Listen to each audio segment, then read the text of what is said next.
Takata! Bi baba bi. Takata! Bi baba bi kade to ani. અરે મજુ Kusai. Hey, Chagi Maju. balo pyo khela go pyo. Amano mala go pyo na. ખેર બાબા Amano go aji ta bhat sapha ghot lago pyo. યાર આજે દિસે Badi gala yaar ye hota boot aya dai. હા Dada kirim dhiri maya dai. અસલી વાત જવાય Kade pyo ani. આજે ગાલી ન પૂછે ન મુકો સપા અસલી બુધાઈ Budhai ba budha cha gala. અયો ગાલ બુધાઈ યાર ગોઠને તો કેર બી મુકે સંગ ન થયો દે વણ્યા તો ડાઘ થીંદો ઉઠ ગમ ચડ્યો હે Ha yaar. Dag thiya sapha. ઓડા દીવા અરે આયો ઉસ્તાદ ચબીબ દેખો તારે બાર પઢાઈ તો દી Ay master. Ta sami mo. हाँ। Sunyana zamani ke. वही हो Ha. जमला जो अच्छे बाबा अखबार में जो दिखाई तो वन शहर में बाबा ये शादियों था करा ने दफ्तर में असली है फिलानो दफ्तर अच्छे मुके भी जागी शौक बाटे छोड़ा वनी उठा के छड़े वनी शहर में शादी क्या मन का मिली वनी मास्टर यारी हाँ समझ आवी के चले टट Wah. हाँ मजू के मास्टरानी मिली हुई ना. आई वो तो बाबा टेक केला सपा. बुद्ध बे खा जाए. असली बीता गाल बुद्ध ना घणो तुंडी बक ना मेरी गाल बुद्ध जबल ना वक्त हमें तो भाई हाँ पगार कड़ी थी वह तैयारी थी नहीं पैसा हाँ भाई मोटर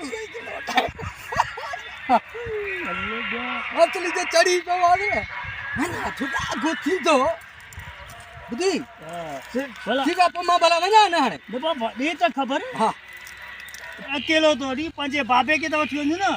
अरे चरिया गाले बापे जी करे मुठी खराब करे जनी बाबो री एड़ो आज हले दली चवे त तू छदे न के शादी माथो कया ते जे करे बाबा छदे बापे के मा पांजो पाणा वींदो वजी वठा दो आई खबर नहीं बापे के बस शादी के चले है ना हां वरी जो वठी वना तो वरी ट्री बेली करे ना मा वना डा गोती दो बाप वरी ट्री शादी भी कयूं वनी यार मारे छदी ठीक है ना पोण मा भले वना भला बुद्धू. हां पंजी अमड़ के तो थियो ना.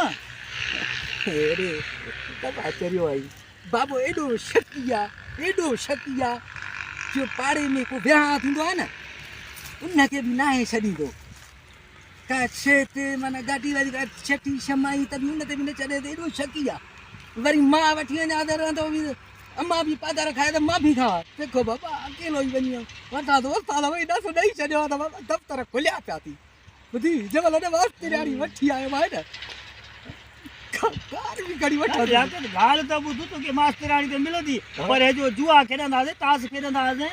अरे खत्म जुआ खत्म ताश खत्म बुधी ना हाने बाबा ऐसे कबा हाने गुम को हाँ छो बुधी ना हाँ व냐 तो डाग होती तो डाग यार हाँ दाग तो थियो अला करे तो केगा मास्टरानी हाने मिले. तो दुआ क जाए हां.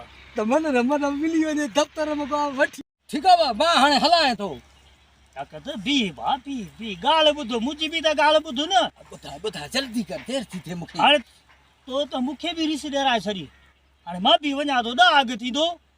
आई मां भी तो सा गडाला तो मने का मुखे पढ़ेल लिखल का माई मिली वने लाभ करे मरी विया जेकर मुखे पढ़ेल लिखल माई मिली ने को भी मुचा भाग खुली विदा हल तो हल मा डाटो फिटी कयो. पढ़ेल लिखल मां वठा तो बाकी जेका खुड़ थोड़ होती वठा दीदो है माफी करी अरे वो आदि अखिन दे बाबा अखिन दे. हल शमी बाबा सीखे सब्सक्राइब क्यों आई लाइक क्यों